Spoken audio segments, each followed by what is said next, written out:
3월 20일 수요일 하나님 말씀입니다. 오늘은 출애굽기 10장 같이 읽어보도록 하겠습니다.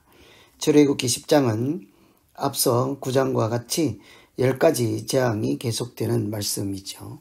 10가지 재앙은 출애굽할 때 하나님의 백성을 보내라 하는 하나님의 명령 말씀에도 불구하고 바로가 듣지 아니할 때 하나님께서 그들에게 재앙을 내리시고 하나님이 어떤 분이신가, 또 그들이 섬기는 우상이 아무 소용이 없다, 무용지물이다 하는 것을 보여주시는 일종의 신들의 싸움. 우상이 신은 아니겠습니다만 하나님과 우상신들과의 이렇게 싸움이라기보다 하나님께서 우상신들을 이렇게 무의미한 존재로 이렇게 보여주시는 그런 하나님의 역사라고 하겠습니다. 대등한 전쟁이 아니죠. 하나님께서 우상을 척결하고 바로와 그 백성들 또 이스라엘 하나님의 자녀들에게 하나님께서 오직 한 분 만왕의 왕 되심을 보여주시는 은총의 사건이다 라고 하겠죠. 10가지 재앙 중에 오늘은 메뚜기 재앙입니다. 메뚜기 재앙은 한마디로 온 땅을 다 덮을 정도로 메뚜기를 보내서 시끄럽게 하는 것이 아니라 그 땅에 있는 곡식들을 다 먹어 치우게 하는 거죠. 그래서 그들이 땅에서 소출을 얻지 못하게 하는 것입니다. 이것은 땅을 통해서 풍요를 보장해 준다고 그들이 믿고 있는 땅을 지키는 신에 대한 공격인 거죠. 메뚜기를 통해서 이렇게 풍요로운 수확을 이렇게 약속하고 또 풍요의 신이라 숭배를 받는 그 신이 아무 소용없는 우상이다 하는 것을 보여주는 것이 메뚜기 재앙이었습니다. 그래서 온 땅에 그 메뚜기가 남은 것 모든 하나도 남기지 않고 다 먹어치우는 것을 보고 신하들은 곧바로 알죠. 하나님이 하시는 일이다. 그래서 7절에 보시면 저들을 제발 보내라. 여호와를 섬기게 하십시오. 이게 왕에게 그렇게 말할 수밖에 없었습니다. 하나님께서 하시는 일을 신하들은 알아차렸기 때문이죠. 그러나 바로는 아직 움직이지 않습니다. 마치 보내줄 마음이 있는 것처럼 누가 가서 여호와를 섬기겠느냐, 누가 가려고 하느냐 도대체 이렇게 물을 때 남녀노소 양과 소 다 가야 한다고 할 때 바로의 대답은 장정만 가라 하는 것입니다. 이제 많이 마음이 약해졌지요. 하나님이 어떤 분이신지를 알아서 보내주실 수도 없고 보낼 수도 없고 안 보낼 수도 없는 이런 처지에 있어서 타협을 하여서 장정만 가라. 이 말은 어린아이는 가지 말라는 얘기죠. 또 양과 소 이런 소위 말하는 재산은 두고 가라 하는 얘기죠. 그러니 너희만 가서 하나님을 섬기라 하는 것은 그때 당대 한 대만 섬기고 그들이 나이 많은 사람들이 돌아가시면 끝나는 것이지 않겠습니까?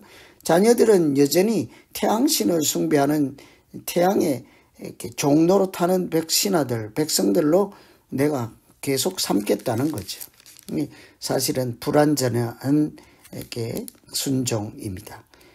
그 후손들이 자녀들이 하나님을 알고 하나님의 자녀로 자라게 하는 것이 어쩌면 내 자신이 하나님을 믿는 것보다 더 소중한 일이지 않겠습니까? 그래야 하나님을 대대로 이렇게 증거하고 전파하고 하나님의 자녀로 살아갈 수 있기 때문이죠. 그래서 이 바로는 장정들만 가라. 당대만 가서 하나님 믿고 후손들은 여전히 태양신을 섬기는 나의 종으로 살라 이런 얘기죠. 그래서 이것은 불완전한 순종은 순종이 아니죠. 하나님의 말씀을 온전히 받아들이지 않는 것이라 하겠습니다. 그래서 이 메뚜기 재앙 다음에 하나님께서 그들을 다시 더 강한 재앙을 내리는 것이 바로 흑암 재앙이었습니다. 흑암은 땅을 어둡게 하는 거죠. 흑암을 내려서 21절에 보시면 여호와께서 모세에게 이르시되 하늘을 향하여 내 손을 내밀어 애굽 땅 위에 흑암이 있게 하라. 더듬을 만한 흑암, 아무것도 보이지 않게 하라 하죠. 이 태양신을 섬기는 사람들이 애굽 사람입니다. 태양이 빛을 주고 생명을 주고 그들을 지키는 만신의 우두머리라 하면서 섬겼죠.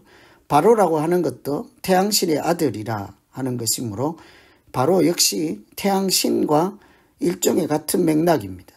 그래서 바로가 태양신으로 군림할 때 하나님께서 흑암을 내림으로 태양이 아무것도 아닐 뿐더러 바로도 아무것도 아니라 하는 것을 사람들에게 만천하에 보여주는 것이죠. 그래서 흑암을 내렸습니다.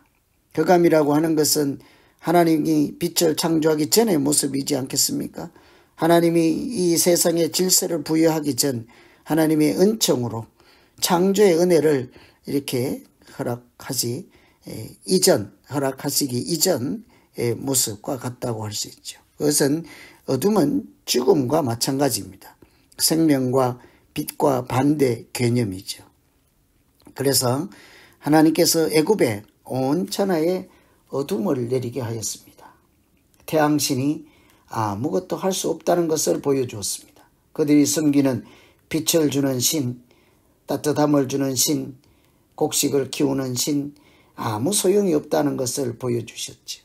그래서 이번에 온 천하가 놀라지 않을 수가 없어서 바로가 한 번 더 이제 가서 너희 어린아이도 데려가라.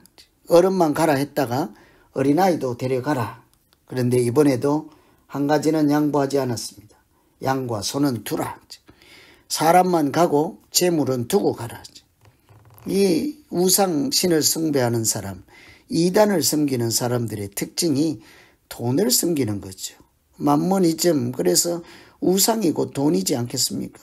돈의 세력, 돈의 권력, 물질을 섬기는 사람들이죠. 우상은 항상 물질과 같이 신으로 이렇게 군림하게 되어 있습니다. 물질의 종로로 타는 사람, 우상을 섬기는 사람이죠. 애굽에서 바로는 물질은 두고 가라. 사람만 가라. 물질을 끝까지 포기할 수가 없는 것입니다. 여러분, 우리 신앙생활 할 때 가장 끝까지 놓지 못하는 것이 무엇입니까? 물질에 대한 욕심이지 않습니까? 그래서 대개는 11조 생활을 하기가 어렵죠. 하나님 앞에 온전히 믿음 생활하는 것이 어렵습니다. 감사의 제물을 흔쾌히 마음껏 드리기도 어렵습니다. 하나님 대신에 물질을 숭배하고 물질이 하나님보다 먼저이기 때문이죠. 그래서 이 바로도 똑같이 다 보내주되 어린아이도 가라 하되 물질은 놓고 가라. 우상신을 숭배하는 사람들의 본연의 모습, 속마음을 보여준 것입니다. 그래서 이단들이 있는 곳에 항상 돈이 넘치죠. 물질을 같이 섬기는 사람들이라 할 수 있기 때문입니다. 뿐만이 아니라 이들은 흑암을 내릴 때 우리가 한 가지 더 꼭 보아야 되는 것이 있죠. 이 모든 땅을 볼 수 없게 할 때 애굽 땅은 모두 이렇게 어둡게 하였지만 하나님께서 그 하나님의 자녀들 누구겠습니까? 참 진리의 빛 되시는 하나님의 생명의 빛을 가진 자들, 그런 자들을 하나님은 구별하시죠. 그래서 이 애굽에 흑암이 있게 하라, 애굽 땅 위에 흑암이 있게 하라 한 것은 이 이스라엘 자손들이 거하는 곳에는 23절에 빛이 있었더라. 이 한쪽에는 빛이 있고 한쪽에는 흑암이 있었습니다. 누가 참 빛 대신 참 신의 백성인지를 이렇게 두 눈으로 똑똑히 보게 하는 거죠. 이것을 구별한다 하지 않습니까? 누가 거룩한 자요 하나님께 속한 자인지를 하나님께서 흑암을 내려서 구별하여서 애굽 사람들, 바로의 종 노릇하는 사람들은 흑암에 속한 자요, 이스라엘 백성들은 빛의 자녀라 하신 것을 하나님께서 만천하에 보여주신 것입니다. 그래서 이런 것을 살피면 우리가 어떤 존재인지를 또한 이렇게 너무 이렇게 잘 알 수 있는 말씀입니다. 여러분, 하나님께서 온 땅에 흑암을 내릴 때 우리에게는 생명의 빛을 주시고 예수 그리스도의 은혜로 하나님의 자녀라는 이름을 주지 않았습니까? 우리는 이렇게 우상에 속한 자가 아니고 태양신에 속한 자가 아니라 태양을 만드신 창조주 하나님이신 참신 만왕의 왕 되신 빛의 자녀이죠. 하나님의 자녀입니다. 그래서 이 출애굽 중에 하나님이 하시는 일들은 애굽 사람들에게만 보여주는 것이 아니라 사실은 하나님의 자녀들에게도 보여주는 것이라 할 수 있겠습니다. 그래서 오늘 이 10장은 누가 참 신이며 동시에 누가 하나님의 자녀인가를 동시에 보여주는 말씀입니다. 우리가 하나님을 섬긴다 할 때 어떻게 섬겨야 하는지도 잘 보여주는 말씀이죠. 너희만 장정만 가라 했다가, 어린아이만 가라 했다가, 어린아이를 데리고 가라 했다가 물질 주고 가라 했다. 그런데 모세가 24절에 보면 너희는 가서 여호와를 섬기되 너희의 양과 소는 머물러 두고 너희 어린 것들을 함께 가라 할 때 25절에 모세가 이르되 왕이라도 우리 하나님 여호와께 드릴 제사와 번제물을 우리에게 주어야 한다. 우리가 이 양과 소를 꼭 가지고 가야 하는 것은 물질이라서 재물이라서가 아니라 뭡니까? 하나님께 드릴 제물이 필요하다는 거죠. 우리가 하나님 앞에 그냥 빈손으로 나가지 않고 항상 예물을 하나님께 동시에 드리지 않습니까? 물질이 있는 곳에 마음이 있습니다. 마태복음 6장 보물이 있는 곳에 마음이 있다고 하지 않습니까? 예배를 드릴 때 빈손으로 드리지 않습니다. 항상 짐승을 잡아서 구약시대에 드린 것처럼 우리도 헌금을 드리고 이렇게 봉사를 드리고 이렇게 마음을 드리고 찬양을 드리고 할 때 항상 우리의 물질도 함께 드리는 것을 볼 수 있죠. 우리가 그냥 물질을 드리는 것이 아니라 하나님이 말씀하셨죠. 하나님이 주신 일부를, 하나님이 주신 모든 것이 하나님이 주신 은혜인 것을 고백하는 차원에서 하나님께 드리도록 하였습니다. 그러니까 우리가 온전히 하나님의 자녀로 이렇게 살아가는 그런 예배자로서의 그런 길도 10장을 통해서 살펴볼 수 있겠습니다. 10장은 메뚜기를 통해 땅을 풍요로 관리하는 신들이 무력화시키고 또 그들이 최고의 신, 이렇게 만신의 우두머리라고는 태양신조차 아무것도 아니라 하는 것을 보여주시고 하나님께서 전능하시고 창조주 하나님이시고 빛 대신 하나님일 뿐더러 우리 자신도 하나님의 자녀라는 사실을 우리에게도 애굽 백성들에게도 보여주신 은총의 말씀입니다. 그래서 10장을 잘 읽어보시고 우리 믿음 생활에서 무엇이 중요한지를 생각하시면서 읽으시고 기도하면 되겠습니다. 우리 이제 기도하겠습니다. 하나님 아버지,